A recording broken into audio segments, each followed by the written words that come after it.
Philip Fisher lahir pada tanggal 8 September 1907.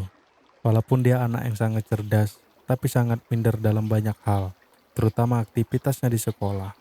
Dan dia tidak mudah bergaul seperti anak-anak sekolah dasar pada umumnya. Dia lebih suka menyendiri daripada berkumpul bersama teman-temannya. Setelah berumur 16 tahun, Philip Fisher lulus sekolah menengah. Dia sangat beruntung memiliki bibi Caroline, orang kaya pada masa itu, yang sangat sayang padanya dengan sukarela membiayai dan membelikannya mobil untuk melanjutkan pendidikannya di Universitas di Stanford, tempat yang membuatnya nyaman karena dia orang yang minderan. Jadi Stanford adalah tempat ideal baginya untuk menikmati belajarnya pada usia yang menginjak umur 20 tahun, tapi pembawaannya yang kurang percaya diri belum bisa dia kuasai. Padahal dia sudah memasuki usia dewasa, dia tetap memilih melanjutkan pasca sarjananya di Stanford. Lagi-lagi dibiayai oleh bibi Caroline melalui ayahnya, secara diam-diam. Dan Philip selama ini nggak tahu hal ini. Bibi Caroline beralasan agar dia bisa sekolah tanpa beban dan bisa lebih fokus dalam belajarnya. Pada saat itu, Stanford tidak memiliki kelas investasi, tapi menyediakan kelas yang bisa melakukan perjalanan dan mengunjungi perusahaan-perusahaan lokal buat menganalisis perusahaan tersebut. Philip sangat diuntungkan karena pada masa itu dia sudah memiliki mobil dan dia menawarkan diri untuk mengantarkan Profesor Boris untuk sama-sama melakukan kunjungan. Jadi, bisa lebih banyak menghabiskan waktu bersama Profesor Boris. Dan ini memberikan dampak yang sangat besar baginya karena merasa bisa belajar lebih banyak. Dan benar saja, pada tahun 1928, dia memutuskan drop out kuliah dan memilih bekerja di Bank Anglo-London di San Francisco sebagai analis.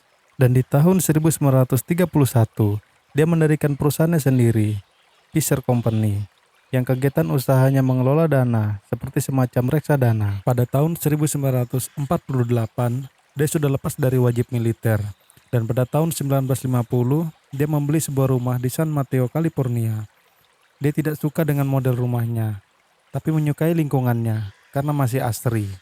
Dia merobohkan rumahnya dan membangun kembali untuk sementara menyewa tidak jauh dari sana. Setelah jadi, rumahnya bercat putih, bersih, kondisi di dalam rumah sangat rapi, dengan barang-barang yang tertata rapi pada tempatnya. Jika ada yang tidak ada pada tempatnya, akan membuatnya uring-uringan guys. Philip suka menghabiskan waktu di halaman belakang rumahnya, di mana ada pohon besar yang sangat fenomenal, dan bunga liar yang selalu dia rawat. Dan saat dia bersantai di tamannya, dia berpikir banyak hal, seperti saham, politik, urusan keluarga, apapun. Baginya, waktu sangat luar biasa, bisa menyembuhkan segala sesuatunya. Seperti kalau dia galau karena sahamnya jeblok atau kepenatan dari bekerja. Dengan menghabiskan waktu duduk santai di taman, bisa membuat moodnya pulih kembali dan bisa mengurangi kekhawatiran dari apapun. Pada tahun 1958, buku Common Stock and Common Profit diterbitkan. Langsung membuatnya tenar karena bukunya sangat relate dan disukai. Karena pada masa itu, masih jarang ada orang yang membuat buku-buku investasi. Walaupun Philip sudah sangat tenar, tapi rasa mindernya masih membuatnya merasa tidak nyaman akan sorotan publik dan lebih memilih menghindarinya. Puncaknya, pada tahun 1960, Philip semakin tidak tertarik dan lebih nyaman berdiam diri baik di kantor ataupun di rumahnya. Philip tahu kalau publik mengenal dia sebagai orang yang hebat dalam berinvestasi, tapi bagi dirinya, investasi adalah aktivitas pribadi. Philip bahkan menolak sebagian besar permintaan untuk tampil di tempat umum dan hanya menerima beberapa saja, itu pun lokal. Kecuali di Stanford, dia menyampaikan kuliah tahunan dan merasa nyaman karena bisa menghidupkan lagi kenangannya waktu kuliah di tempatnya yang membuatnya merasa nyaman. Pada tahun 1970, anak-anak Philip mulai bergabung dengannya. Seperti orang tua pada umumnya, saat memiliki perusahaan, anaknya akan dibawa dan ketika sudah bisa, pelan-pelan dilepas dan itulah ending yang diinginkan mereka semua. Tapi apa yang diharapkan tidak sesuai dengan realita. Pembawaan Philip yang kaku, serta selalu fokus dan minderan, tidak mudah percaya, itu membuat anak-anaknya merasa nggak nyaman. Dan Philip pun juga kesulitan untuk mendelegasikan tugas kepada anak-anaknya dengan cara apapun. Akhirnya, anak-anaknya kembali ke kesibukan masing-masing. Philip sangat tidak menyukai perubahan karena kebiasaan yang monoton.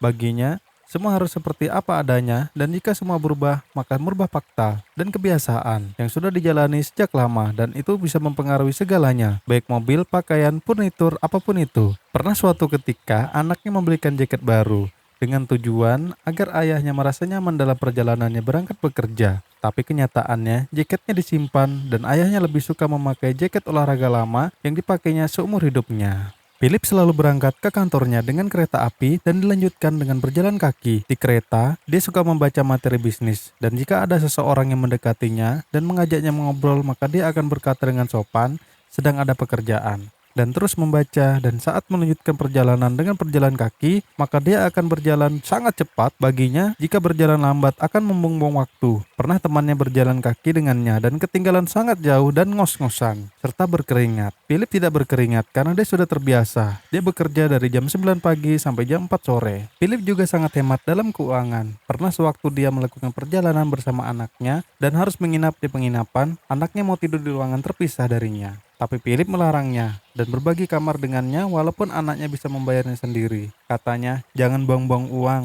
Berpikir, membaca, dan bicara di telepon adalah kegiatan yang paling dia sukai. Dia tidak suka kebersamaan di luar, berkumpul bersama teman-temannya. Dia lebih memilih pulang, berkumpul bersama istrinya, Dorothy, menikmati waktu berdua sendirian.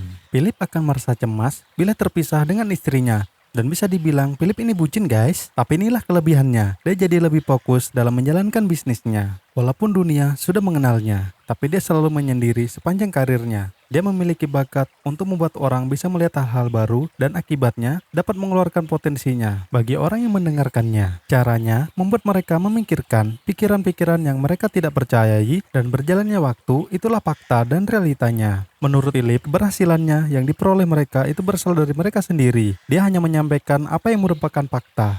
Tapi walaupun begitu, orang akan terus menghargai karya-karyanya, termasuk investor terbaik di dunia, Warren Buffett, yang merubah gaya investasinya sejak membaca bukunya. Walau hanya bertemu sekali, baginya Philip luar biasa. Ayo guys, baca bukunya, dan itu akan merubah pandangan kita akan dunia. Link pembelian ada di deskripsi ya. Untuk yang suka, like dan subscribe biar channel ini terus berkembang.